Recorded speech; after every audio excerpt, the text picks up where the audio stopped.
All right, well, if you've been here before, welcome back. If not, welcome. My name is Jackson. I love talking music, and I especially love discussing music with you all.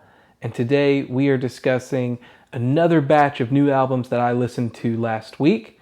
It was actually a pretty busy week. The end of it was taken up with a trip to go see Joe and Tame Impala, which was just an incredible show. That's an understatement. It was easily the best concert I've ever been to in my life. If you'd like to see anything from my experience there, feel free to check out my TikTok. I'll have that linked below. There's a little collage of videos there. It was incredible, but that's not what we're here to talk about today. Today, we are talking about those new albums that I listened to last week. We're talking about what I thought of them, and of course, what I am scoring each of them. So let's go ahead and jump right into it. So the first album that I listened to last week was Surprise Wish by Dari. That might be Dari Bay. I don't know. Sorry, Mr. Bay, if that's you. Don't know how to pronounce it. Anyway, this album actually really surprised me in the best sort of way. I really love the sound here. Even if it's been done more than a couple times before, it's still really nice what Bay is doing here. He really manages to keep it fresh and interesting, which, in those albums where the sound has been done before, that's not always something we find. And again, he keeps that sound interesting throughout the entire record, even if it's a pretty short listen. Still, there have been plenty of boring short albums before, and this isn't one of them, so that's something commendable here. The vocals really add nicely to the crunchy sound that he's got going. And altogether, the production and everything going on, the instrumentation, really, they all work together to create a really nice and polished indie rock feel. Now, lyrically, it was fairly inconsequential in that it didn't really grab my attention or take away my attention. And in my personal listening, the lyrics don't play into my scores as much as maybe other folks, unless they're either extraordinarily good or extraordinarily bad. And of course, there's plenty of examples of both, like maybe Phoebe Bridgers' Punisher for an example of fantastic lyricism, and Taylor Swift's Life of a Showgirl for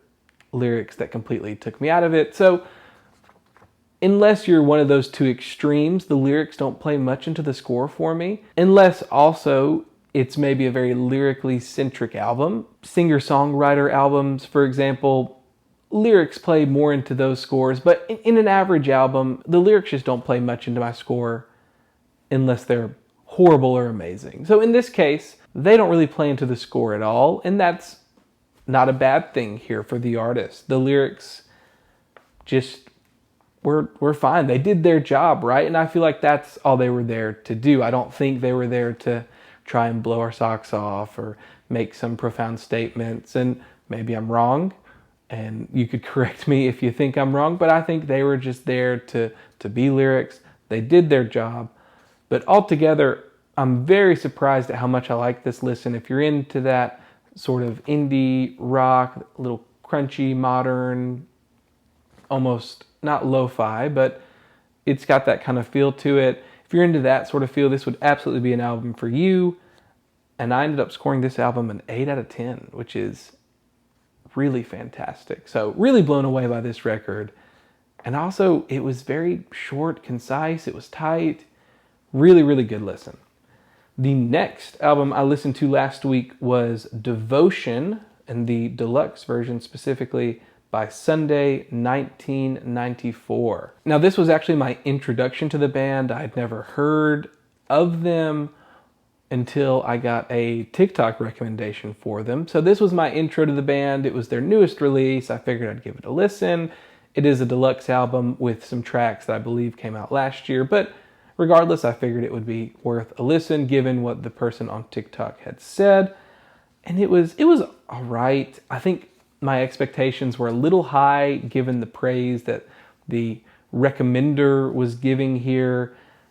Maybe that was part of the problem. I don't know that it was, though. Usually I can manage my expectations just fine. I just didn't really find too much noteworthy going on here. The sound is fine, the sound of the album, but it really blends in with a lot of modern indie pop, and that's okay, but at this point, it's just not super noteworthy, right? And even still, it's made well enough to get through it without really wanting to skip any tracks, even if it's a little generic. Now, the vocals here were kind of interesting in that they resembled a couple other pop stars. I feel like there were multiple vocalists here, and I could be wrong there. It could be one vocalist trying out different styles, but I'm pretty sure there were multiple vocalists here doing their own styles, and that's fine, but they all kind of resembled other pop stars, which was interesting. Notably, Taylor Swift and Ariana Grande were two that were really coming to mind during the duration of the album, especially the first half. And there were other vocal styles that felt less like particular artists, but definitely fit more in certain styles of indie pop and a more traditional pop sound. All of them were enjoyable enough. I don't really have any notes there other than they just kind of felt like other pop artists. Now, topically and lyrically, nothing really stood out here. For the most part, it wasn't anything that I wouldn't want to listen to, aside from a few lines that did kind of take me out of it here and there, a few lyrics that were just kind of corny, and others that I just didn't totally vibe with. But at the end of the day, this is just a fine record. There's nothing really worth going back to listen to for me, and that's fine, but I could see how some folks would really enjoy it. So at the end of the day, I gave this one a 5.7 out of 10, and that was taking the whole album into account, which that is how I rank deluxe albums. I know a lot of people like to score deluxe albums only based on the new tracks. I like to take the work as a whole. I just feel like that's probably part of the intention, so I like to do it that way. Next up was Magic River by J.W. Francis. And somewhere along the large spectrum that lies between pop folk and alt country, you will get this record. Now, that's a huge spectrum. It's somewhere in there. And the reason that I have to place it on that big of a spectrum is because I'm not quite sure what box this album falls into. And that's a good thing, because it's incorporating all sorts of different sounds and all sorts of different pieces of country and folk and alt country and classic folk and classic country, and it's great. I really enjoyed this listen. It's very clear that Bob Dylan is a big influence here, but at the same time, he's just that. He's just an influence. There's nothing derivative going on, and that's fantastic. And you can also tell, too, Francis isn't quite the songwriter that Dylan is, but he's also not trying to be, which is a real breath of fresh air, and he makes up for it in the production on this album. Where Dylan is usually pretty stripped down as far as production goes, Francis put some wild work into the production. And despite maintaining a pretty consistent sound throughout the album, almost none of the songs really ran together for me. There were a couple that did, but even still, this was not at all the norm. And as the album progressed, what I found really noteworthy was the sound got better and better and better and better. And to cap it all off, the final track was fantastic. It was about as good as indie folk comes. So at the end of the day, there's room for improvement. There's room for a little more variation in sound. But I really, really loved this listen. So my final score here was a 7.7 out of 10. 7.7. Next up, I listened to Plum by Josh Conway. I had no idea what I was getting into here, which, as Conway's solo debut, I suppose most people had no clue what they were getting into. And so I just came in with an open mind, right? Not expecting anything like his past work, but with high expectations. And those expectations were pretty well met. I left this album very impressed and surprised. This indie bedroom synth pop sound was fantastic. And there was really only one small isolated moment in this album that I didn't thoroughly enjoy or totally vibe with. So I'm really impressed by this. The sounds were fantastic. And even though it wasn't anything I hadn't necessarily heard before in the genre, it was still pretty fresh and enjoyable. And that is, again, surprising. This is a genre that's been done for a while now, since it got popular a few years back. So it's very much an easy listen, but at the same time, it's also very much worth paying a lot of attention to. There's two sides to this album, both of which make for an enjoyable listen, and that's pretty impressive. So I can't wait to listen to this one again. I think you should be listening to it as well, especially if you're a fan of that indie bedroom pop genre. I give this one an 8.5 out of 10. A very impressive solo debut from Conway here. My next listen was Confessions 2 by Madonna. I finally got around to listening to this one. And let me just say, having a 67-year-old Madonna take on house music was not quite something I was expecting for this year, and I'm surprised by the end product. I'm really genuinely surprised by what she managed to put out. Now, don't get me wrong, it didn't necessarily blow me away, and in fact, it was pretty long and grew a little stale by the time I was done listening to it, but it was abundantly far from a bad record. And if you had asked me, hey, what's Madonna going to put out as far as this new house record goes, I would have said it's going to be something not great. And I would have been very wrong. I'm genuinely surprised by how well this was made. Genuinely. It was a really nice listen for the most part, even if it was a little excessive and it's over an hour runtime. And again, aside from one track that really threw me off, I was really impressed by the quality and the fact that I didn't mind listening to it. I was pretty interested, at least interested enough to get through it. Still, I just don't know that it does enough to stand out from other records in the genre or add anything meaningful to the genre. But it's still noteworthy in the fact that Madonna is still putting out music of this quality. That alone is something to be impressed by, and you can color me impressed. At the end of the day, my final score was a 6.2 out of 10, which again was way higher than I would have expected to give it. So thoroughly impressed by what the 67-year-old pop star put out here. Next up, another iconic group here, and that is the Rolling Stones' newest record, Foreign Tongues. Now look, I am not a Rolling Stones fan. In fact, I'm pretty far from it. Historically, I have not enjoyed the music they have put out.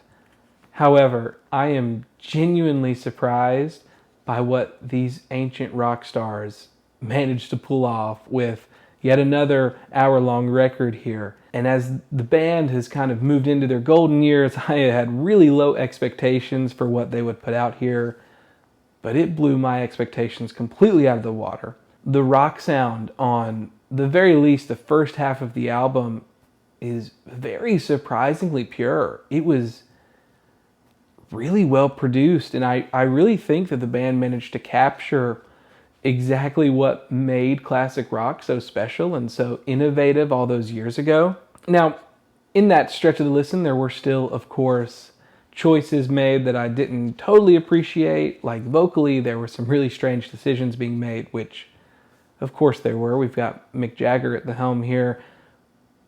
But it was still really surprisingly palatable to me. And even at times, I found myself enjoying some of the tracks.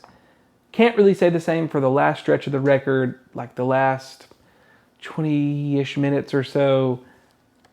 The production towards the end gets really overdone, and it begins to feel really stale, and it begins to feel like the same rock record that every 80-year-old rock artist makes. I don't know what it is, but there is a production sound that all these 70, 80-year-old rock stars kind of fall into. I don't know what it is. I haven't been able to put my finger on it. But the Stones, Paul McCartney, even Ringo Starr, those are the ones off the top of my head. They've all got this similar sound in their olden days in making music. And I don't know what that is, but I'm tired of it. And they do fall into that here. Which again, I think that's part of why I was so surprised by the first half of the album, because it didn't have that overdone production sound. It was just pure rock. So that was really surprising. Even though that last stretch of the album got pretty grating. I'm leaving this album more impressed. Even if my score doesn't totally reflect that I'm a little impressed here, I am, and know that I am. And if you're a big Stones fan, maybe you loved this. But my final score here was a 6 out of 10, which again would have been way better than I would have ever thought I would have given these 80-year-old rock stars. So kudos to them for that. The last album that I listened to last week was Frozen Charlotte by Jack White. Now, I was just not really blown away here. It's not a bad record by any means. It's not poorly made. It wasn't totally uninteresting or unenjoyable, but I just wasn't blown away. I mean, as I expected, the guitar work and instrumentation was really great in quality, even though the sound got pretty grating towards the end and overdone. Still, it was quality. Objectively, it was really great work. But it wasn't anything out of the ordinary for the artist, and even the sound wasn't really anything out of the ordinary for the genre. So it's hard to take anything away in that aspect. On top of this, the songwriting and lyricism was really lacking. It felt really, really lazy. And like earlier, I mentioned the lyricism of a song, in most cases, isn't going to affect my rating unless it's either really good or really bad. Well, in this case, it was really taking me out of it. The laziness, especially on songs like Thick as Thieves and Making Contact, it was just really boring and lazy and taking me out of the track. And again, on other tracks, even if it wasn't as lazy, it was still pretty boring. So it just got really hard to ignore, and that's unfortunate for this record. Altogether, it's just fine. It's a fine alt-rock record, but it's nothing that blew me away. I definitely had higher expectations here, but at the end of the day, I give this one a 5.9 out of 10. So not a bad score by any means. I expect more from him. I expect more. Well, that wraps up my week of listening. Now, on paper, looking at it, and you all might disagree, these might seem like some bad scores, but altogether, I'm surprised. Maybe next week will be just as good. I hope so. I'm never looking to give out bad scores. I'm always just looking for my next 10 out of 10 record, like I said last time. So with all of that said, make sure you let me know in the comments what you thought of these albums, if you've listened to them. If you haven't, that's okay too. Go listen to them. Let me know what you think. And also, please let me know if you've got any recommendations. Drop them in the comments. If you've got any new 2026 albums that you think I should listen to, drop them in the comments, because I would love to listen to what you guys are loving or hating. If you want to put me through that, you can. I would love to do that. I will absolutely add that to my list and listen to it ASAP. So, and of course, if you liked this video, make sure you like, make sure you subscribe, make sure you hit that bell so you don't miss my next video. Next one will be coming soon. Thanks for watching.